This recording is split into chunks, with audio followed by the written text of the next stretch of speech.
Welcome back to Larson Farms. This is literally duct tape and baling wire type of fixing. Oh, come on, man. Does this really gotta keep happening? Just why? What is the saying? Massive deconstruction Or junk. or junk? Well, unfortunately, I'm going to assume that that machine is gonna be down. I'm ready, but I have no idea what we're doing. I need the Swede. Where's the Swede? We're just out here getting it done. Do you need to seek medical attention? I think so. I might lose my temper. That's a prostate. You'll find out. That didn't take much. Chet Larson? You never know what we're gonna get into, right, Dougal? You're in the rhubarb! I'm having fun. Morning, internet friends. Morning, Eric. I've already found broken stuff as well. Oh, that's good. Somehow the coolant cap cracked. Oh, good. So I'm about to show them what we're gonna attempt to fix here with a license plate and duct tape. Okay. So there's your problem. She's wore through.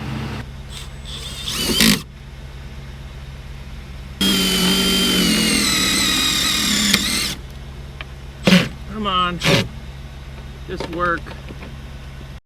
All right or wrong, I did manage to get 6 self-tapping screws. Drill slow when going through stainless, otherwise you burn the tip right off, which I learned just now. We got tape, we got a license plate, 6 self-tapping screws. Unfortunately, you're sitting there thinking, oh, that don't sound good. But I used the smallest ones I could find. So I'm hoping that the minute that this is a moving floor in here, this has got a feeder house chain that comes around to feed the machine. It just breaks those little things off in the first revolution around. Hopefully not ripping a bigger hole. That's my theory. How long till the rest of it wears through? Not long. I can see it bubbling out. I do not think we're gonna get the rest of the season out of this. I may have to order this. All right, we're doing our normal daily greasing here. Where did it go? Here, I found that. She's busted. She's busted. They still got lots of life in them as far as wear goes, but they're getting super thin. This is the 3rd season on them. We ran them 2 seasons on one side, flipped them, and now I see the weak link is they get thin this way, not the wear side. Most of these will make the season as long as they don't bounce over rocks, which is most likely what damaged or broke that one off, is a rock. There's the old stuff. See how thin they're getting? I'll show you when I get a new one. How's that 72 greasers in the morning? It's great. It's the worst.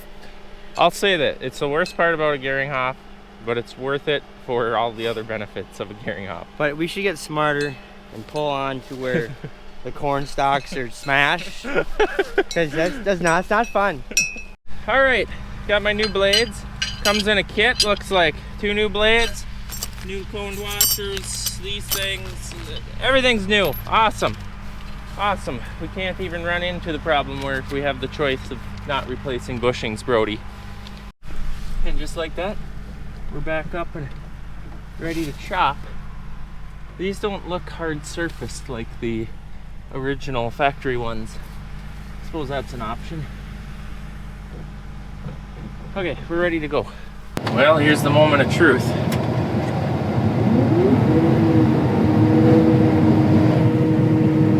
Didn't even make a sound. Thought I'd heard some metal leaving the chat. Guess those little self-tappers had no chance. Nice, this is gonna really get the windows messed up today. Raining on them, and now dust on them. Ooh, this'll be fun. Brody, you're leaving some rubber on the road. Brody. And here begins a long day of picking. Not complaining, I enjoy it. Just get a little stiff towards the end of the 14-hour day. It's hard to believe you can get all cramped up just sitting around, but you you do, this is a new maneuver. All right, I am on the phone with Brody, but we are doing another starter versus non-starter test. So we're in non-starter right now. We're dumping off. The reason we're in the middle of the field is this belly down here is highly affected with drowning out. So we are taking that variability out of it, combining the hill that we know isn't drowned out. And so we're gonna start here, and on that side, that will be a starter pass over there. We will stop at this same point and weigh our differences. So this is gonna be the non-starter pass, and over there will be starter. Brody emptied off, I emptied off. Let's combine to the end and get some weights. Okay, we just dumped off the no starter. Brody had 11,200, I had 11,300.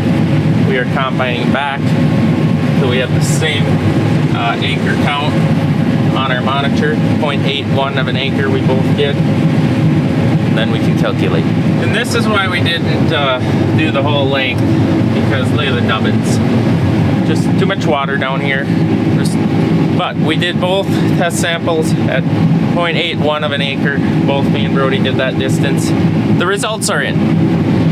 No starter versus starter, 100 pounds difference contributes to 1.1 bushel better. So pick a price you want to use. $4 starter that costs 35 bucks an acre, return $4. Brody, what do you think of that? Sounds like it's not worth it is right, Brody. Yeah, it's like opening the door up and just throwing $100 bills out in the field. Look at this. What is that? Why am I on a shirt? Wow. What do you think? Shed, are you gonna wear it? No. Somebody might. Mom is. It was my idea. Is that a new drop? It is a new drop. Along with a bunch of other ones, I think. In it, there's one that says "It is what it is" on it, a t-shirt. Kind of what this fall is. The whole like season the and in year. general. Okay, what do we got here? What do we got? There was rumors of this happening, and we've all been just starving ourselves. Oh, that. Oh, there's my name. I see it. That's- It's warm. Oh, that's Ask about Mom the how biggest. many eggs she made in this. What, 4 or 5 dozen? 28 eggs. Oh, well, that's perfect. Well, then you've got, I don't know how many pounds of meat and some cheese, except for cheddar. These are the Open best that up ones. and show them. Oh, we got Oh my. bacon, sausage, oh my. Brody's gonna be in the corn for sure. Yep. Here, the trucks even want some. I guess lunch break is over. She's gonna hang out here and continue delivering to the truck drivers. Everyone very appreciative of that. Thank you, Mom. That is more than appreciated. We're all sick of sandwiches. She normally does Sunday either breakfast burritos, like what she did today, or she will bring out like Papa John's or pizza. We got pizza yesterday. Randy's wife brought out pizza and a hamburger for me because I can't have pizza. Yeah. We appreciate it very much. Okay, but before we totally bottleneck ourselves here, we're gonna keep on combining. We're almost done on this field, and then we got a long drive out to our farthest field to the west. Oh, you know what this means. Yeah, that's the booster pack. Seems like the old 1086 is got some alternator issues. I had this thing, I believe, rebuilt about a year ago, and it just, I don't know if it don't get used enough. It seems like if you use the tractor for more than maybe an hour, well, half hour. Let's go with a half hour. Then the alternator starts to charge. If you use it for 10-15 minutes, no, it will not charge. So I don't know, it's goofy, but yet that's the disease it has. Okay, I've got it hooked up, and thanks to you guys paying close attention to how we do not know how to operate our booster properly. We had been shooting our mouth off about not being able to jump start totally dead batteries, well, you guys were right. All you have to do, I believe it was the override button, push and hold that for a few seconds, and then the charger says, hey, I don't care if the battery's not totally dead, I'm gonna work and we're gonna start this thing. So let's see if it works. Tractor is in park. Tractor has not had any parking switches disconnected, so I should be safe to stand directly in front of this back tire and reach in and start it, right?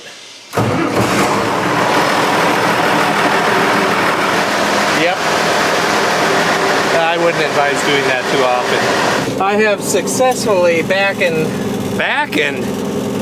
out the 1086 and the box scraper, and we're getting ready. I've got another plan with another camera I'm thinking of putting out there, but do you want to see it driving to the destination of work or just at the destination where the work is needed to be done? These are the choices I have to make. So after using the booster pack, I am choosing to put it back where it's supposed to be. Unlike sometimes things are done where it gets used, gets put in the back of the ATV, side by side, whatever, and then doesn't get put back. So when the next poor soul shows up to need a little bit of boost, where could it be? And the next 20 minutes are spent looking for the booster pack. Anybody ever have that happen? Huh? Well, now we're gonna charge it so that the next guy has a fully charged pack. And how do you know if it's charging? Well, it starts blinking there eventually. And I ain't got, oh, there you go. Yeah, so comment on how many times do you, or how many minutes do you spend looking for things that are not put back in the proper spot for the next guy to quickly grab. Go ahead, comment. We're at the next field and the sun is out. It's gonna be a beautiful rest of the day. This is beautiful. Wow, just look at it. Wow. And now the big 2590 state is gonna block the view.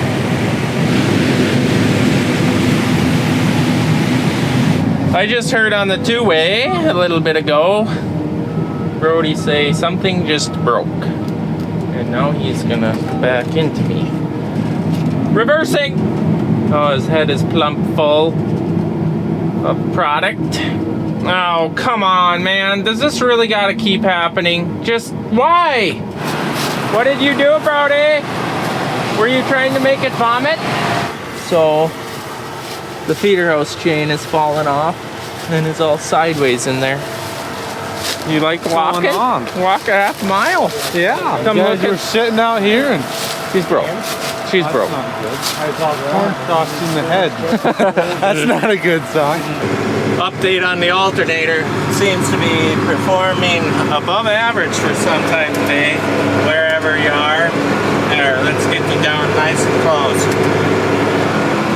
It is definitely performing above expectation, let's just say that. I'm gonna continue on here and hopefully I don't have to show you guys anything new and crazy and exciting. I'll keep you guys with in case something does happen that I think you guys would like to see. Well, we managed to get the head unhooked and now inspecting some more. It looks to be off the sprocket on the back side, and I have severely lost my voice. I see that. It's gone. It's getting worse, I think. So we have found the issue here, Jordan. You show them since you're way up there. What happened? The whole shaft split in half. And the bearing is junk. What is the saying? Massive deconstruction Or junk. or junk? Well, we are heading back to the farm. We're gonna fix it back at the shop. Duggo is gonna go get parts here in Webster, South Dakota, I guess. So we're heading back to the farm. Well, unfortunately, I'm going to assume that that machine is going to be down for a large majority of the rest of the day. I guess we don't really know what has happened other than the fact that the feeder house chain is definitely off the back sprocket. Don't know what all broke or why that would pop off, but it's off, and feeder house is jammed full of corn, and the header is jammed full of corn. First gonna have to start by taking the head off. That's a really sad thing to see. Grain cart and combine leaving the field, heading home. But I'm sure they showed you what busted did. Not good. Sounds like parts possibly are a few hours away. Yeah, here's Brody calling. I'll get more information shortly. Disappointing. Now we're down to one, and it's going to get really late out here for me by myself. Well, I suppose we'll blow the machine off a little bit so we can work on it. What a day. What a day. Wow, that was a dusty mess. Well, we got it blown off, and there's a lot of corn in there yet. But as you can see here, it's not good. We'll show you more when we're in the shop. We got kibble coming out, I think either tonight or I don't know. But hopefully tonight they're gonna come and get us fixed up. Doug is on his way out to Webster, South Dakota, getting the shaft. So he'll be back here in probably, I don't know, hour and a half or so. So we're hoping to have it ripped apart when he gets back, and then we can put together, and it should be ready to go by tonight, hopefully. Yet the mechanic said it don't take that long, but I know how that goes sometimes. There's always a something's always stubborn and they don't go well. So stay tuned. Well, we are all fixed up, and we're gonna go outside and fire the whole thing up to make sure everything is running smoothly. The mechanic wants to see that, so if everything's running smoothly, he's gonna leave, and big thanks to Kibble coming out. Well, it sounds like Dad went an hour that way to the west from where we're at, about an hour and a half from the farm. Him and Mom are on a parts run. Sounds like they got it out there in Webster, South Dakota, I guess. So that's where they went. Brody and Jordan are gonna start ripping down, blowing it off. And I believe a mechanic is actually coming out from Kibble tonight. So thank you very much, Saturday night, coming out to keep harvest moving forward. And me and Eric are giving her here. He is swamped between pulling flags out and just trying to keep this thing moving. It ain't working very well. It is not working well at all. I've never been this close to a truck and grain cart combining before. There you go. Wow, that was a cool shot. You get her done? I got her done. She's fixed up. She's fixed up. All right, thanks for watching. Hope you enjoyed it. We'll see you guys next time. Next up on Larson Farms. More problems. The big Swede has literally got a whole chunk of summer sausage just eating off of the meat stick. Oh, it's so good. Are you as confused as I am?